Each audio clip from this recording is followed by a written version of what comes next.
E ele diz, olha, o tipo de juízo que ele vai aplicar. Sobre a falsa profetisa, provavelmente ele está dizendo que vai colocar uma enfermidade que ela ficará de cama, não vai poder nem se levantar mais da cama.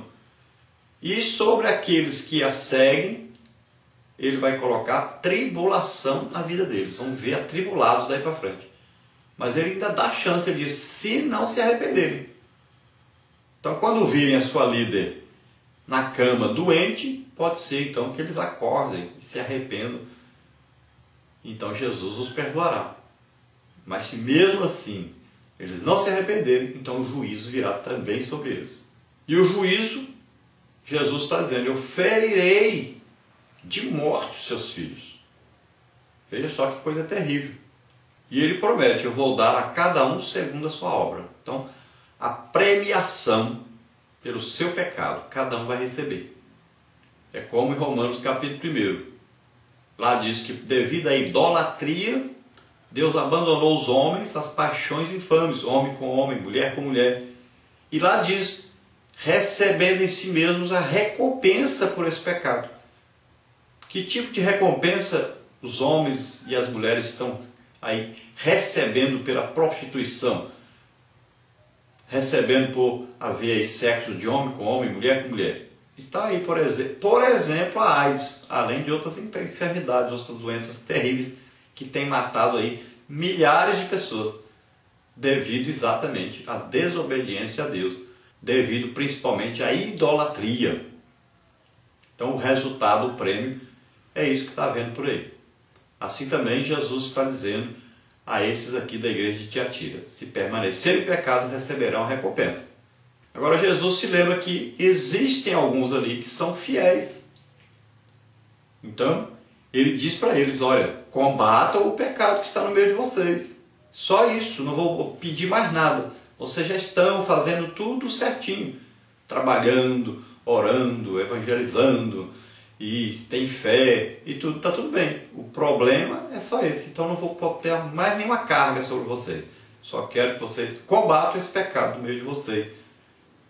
Que retirem essa pessoa da liderança, que é o que mais Jesus tinha em vista aqui, que fosse retirada a liderança que deram a esta mulher profetisa, que estava levando muitos ao pecado. Então ela deveria ser repreendida, retirada da liderança que foi dada pela igreja. Então Jesus diz, o que vocês têm de bom, retende. Retenha isso aí, continue fazendo, praticando. Então nós vemos aí que, ao contrário de Éfeso, que começou com muito amor, amando verdadeiramente, e terminou sem amar, Tiatira começou com pouco amor, pouca força, e crescia cada dia mais no amor a Deus, fazendo as obras de Deus. Agora Jesus julgou os dois tipos de amor errados. O primeiro, porque havia se esquecido do primeiro amor, então o amor estava esfriando. E o segundo, porque esse tipo de amor era bom, mas tolerava o pecado, então se tornava mal. Então o verdadeiro amor é aquele amor que combate o pecado, que corrige o erro, que combate todo tipo de coisa contrária à palavra de Deus, contrária à santificação. Você não pode ao mesmo tempo amar a luz e as trevas. Não pode estar na luz concordando com as trevas. Isso faz com que Deus fique irado. Então não provoquemos a ira de Deus. Combatamos o pecado. Acontece muito na igreja hoje. Se aceitam muitas pessoas porque têm dinheiro, porque têm posição social, e estão vivendo em pecado essas pessoas. Mas a igreja tolera, faz de conta que não viu, faz vista grossa. Tem muito pastor vivendo assim, aceitando coisas terríveis dentro da igreja. Até na música são coisas terríveis. Conjuntos eletrônicos, conjuntos musicais, corais, vocais, pessoas que estão vivendo em pecado. Ah, não, mas ela canta direitinho. Ah, ele canta direitinho. Não, mas ele toca direitinho. Ela toca o instrumento, ela canta. Estão vivendo em pecado. E o pastor concordando, aceitando, fazendo vista grossa. Ah, mas é fulano, é filho de fulano e tal. A família é grande. E tolerando o pecado. Está acontecendo muito isso. Vamos ver aí nossa lição, que tem aí 4 partes. A primeira, a igreja em Tiatira. A segunda, a identificação do destinatário. A terceira, uma igreja rica em obras. E a quarta parte, Jezabel e as profundezas de Satanás. Então, dentro da parte primeira aí, a igreja de Tiatira, nós veremos aí a cidade de Tiatira, a igreja em Tiatira. Primeiro, a cidade de Tiatira. Embora rica, Tiatira não podia ostentar a riqueza de Éfeso, nem era tão importante quanto Pérgamo, mas sabia como usufruir do progresso que os romanos haviam trazido à região ao transformar a Ásia Menor numa província imperial. Sua produção de tecidos, principalmente o índigo, tornou-a famosa em todo o mundo. Tiatira fizera-se afamada também pelas guildas que agrupavam os profissionais das mais diversas áreas. Era uma espécie de sindicato. Hoje, quem visita a moderna Áquisa, na Turquia, depara-se com as ruínas de uma Tiatira que outrora florescente perdera todo o vício ao honrar mais a criatura do que ao Criador.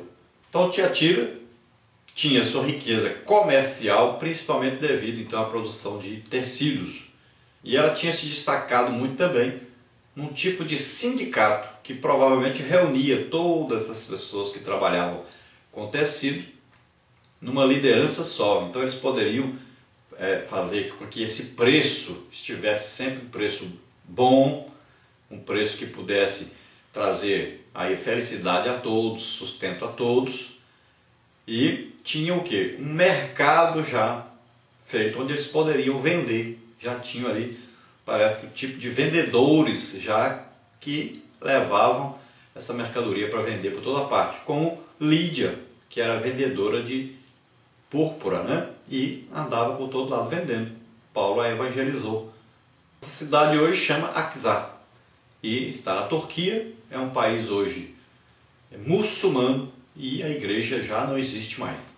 Por que não existe mais? Porque não ouviu a repreensão de Jesus, não se converteram.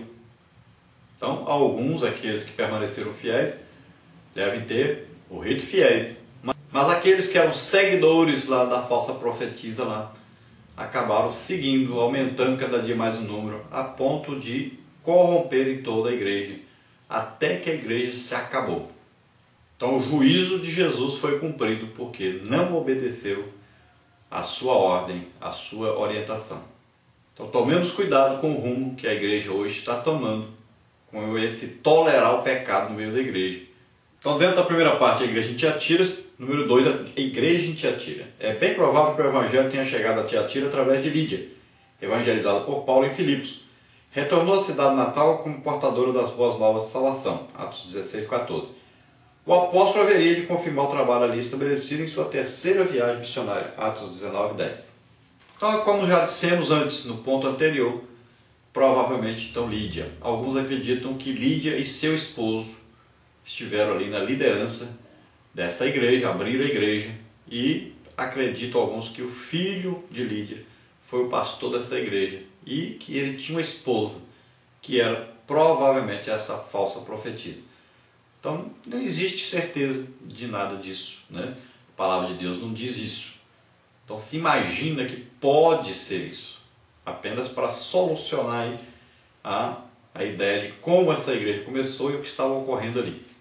Na parte 2 aí nós temos a identificação do destinatário. Primeiro, Filho de Deus. Segundo, onisciente. Terceiro, supremo juiz. Então a primeira aí, a identificação do destinatário. O primeiro, Filho de Deus. Apresentando-se como Filho de Deus, o Senhor torna bem patente ao anjo da igreja de Tiatira ser igual ao Pai. Implicitamente declara-se o cabeça da igreja. Sim, Jesus Cristo é o chefe supremo e incontestável, tanto da igreja local quanto da igreja universal, militante e universal. Portanto, peregrinemos de acordo com a sua vontade. Então aí fala-se de igreja invisível, ou seja, o corpo de Cristo na terra, todos os que formam a igreja, o corpo de Cristo. Jesus é o cabeça desse corpo, é a cabeça e o cabeça. Tanto é a cabeça que controla, como é o cabeça que tem todo o poder sobre esse corpo. E ele é também o chefe da igreja militante, ou seja, a igreja que está trabalhando, a igreja que está produzindo. Ele é o orientador, ele é o comandante. E fala da igreja universal. Então, a igreja formada por todos os povos do mundo inteiro. Então, ele é aí quem coordena tudo, quem tem todo o controle sobre tudo. E ele sempre deve ser consultado a respeito de qualquer coisa, qualquer decisão que a igreja tomar. Então, sempre debaixo das ordens de Jesus e de acordo com a vontade de Jesus. Tem muito pastor hoje que vive segundo o que ele pensa, fala o que ele quer e nunca consulta Jesus. E a Bíblia ensina, quando se vai escolher alguém para o ministério, deve-se consultar Jesus, deve-se consultar a palavra de Deus, lá está bem claro. Escolham homens de que maneira? Que tenham testemunho, tanto dos que estão fora como dos que estão dentro da igreja. Escolham homens o quê?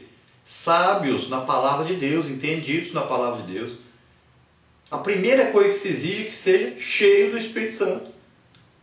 E hoje parece que os líderes esqueceram-se da palavra de Deus, não consultam o dom da igreja, fazem segundo a sua própria vontade, ou muitas vezes segundo o seu próprio interesse, principalmente financeiro, para escolher uma pessoa para o ministério. Então Jesus se apresenta como Filho de Deus e se declara igual a Deus, então ele tem o comando, tem a direção da igreja, e assim deve ser. Depois aí, onisciente. Então seus olhos são como chama de fogo. Sim, Jesus é onisciente, ele tudo sabe, tudo conhece, tudo vê. Sonda-nos as mentes e os corações. Portanto, o Senhor sabia muito bem o que se passava na igreja de Tiatira. O que ocorre em nossas igrejas não está oculto aos olhos do Filho de Deus. É tempo de conserto e avivamento. Então veja bem, Jesus se apresenta como aquele que vê tudo, sabe todas as coisas. Ele sabe até os nossos pensamentos. E a palavra de Deus diz que ela é como espada aguda, que penetra até da divisão de alma e espírito, que quase o homem não consegue nem imaginar como é que é isso. Mas lá também, Deus penetra e sabe tudo a nosso respeito, até a nossa intenção Ele conhece. Então, quando se aceita o pecado na igreja, Jesus sabe a intenção desse líder que está aceitando o pecado. Sabe o que está lá no seu coração, por que ele está aceitando esse pecado. Não adianta tentar esconder isso. Jesus sabe. Então, cuidado. É hora de você se arrepender e é hora de corrigir esses erros. 3. Aí, supremo juiz. O poder judiciário do Filho de Deus é simbolizado pelo bronze polido de seus pés. Ele é o juiz supremo de todas as coisas, porque todas as coisas foram confiadas pelo Pai. Em breve, pois, Jesus haveria de submeter a severo julgamento tanto Jezabel quanto aos que com ela adulteravam. Deus não mudou, continua a julgar os lobos, que em sua igreja vestem-se como cordeiros, a fim de levar as ovelhas ao pecado. Então a própria palavra de Deus diz que Jesus foi feito juiz de todas essas coisas. E como ele julga todas essas coisas? Através da palavra que está escrita. Então, tomemos cuidado, porque o juízo vem, e vem sobre, principalmente, o líder, porque ele é quem tolera essas pessoas, porque ele pode corrigir, mas ele não está corrigindo. Está visando apenas número de pessoas na igreja, mas não está visando a santificação, a conversão legítima dessas pessoas. Não está combatendo realmente o pecado. Então o juízo vem, e muitas vezes vem sobre a família desse líder. Combata o pecado, não apoie de maneira alguma o pecado na igreja, principalmente você que é líder. E o professor da escola bíblica dominical é um líder, combata o pecado, cuidado para não concordar, não tolerar o pecado. Depois temos aí a parte 3, uma igreja rica em obras. Então, vamos ver os tópicos: amor, serviço, fé, paciência e abundância em obras. Então essa igreja de Tiatira tinha aí ótimas qualidades, mas não tinha o padrão da igreja de Filadélfia. Ela tinha amor a Deus, mas não o amor que Deus gostaria que eles tivessem, porque eles toleravam o pecado. E esse amor não é o tipo de amor que Deus se agrada.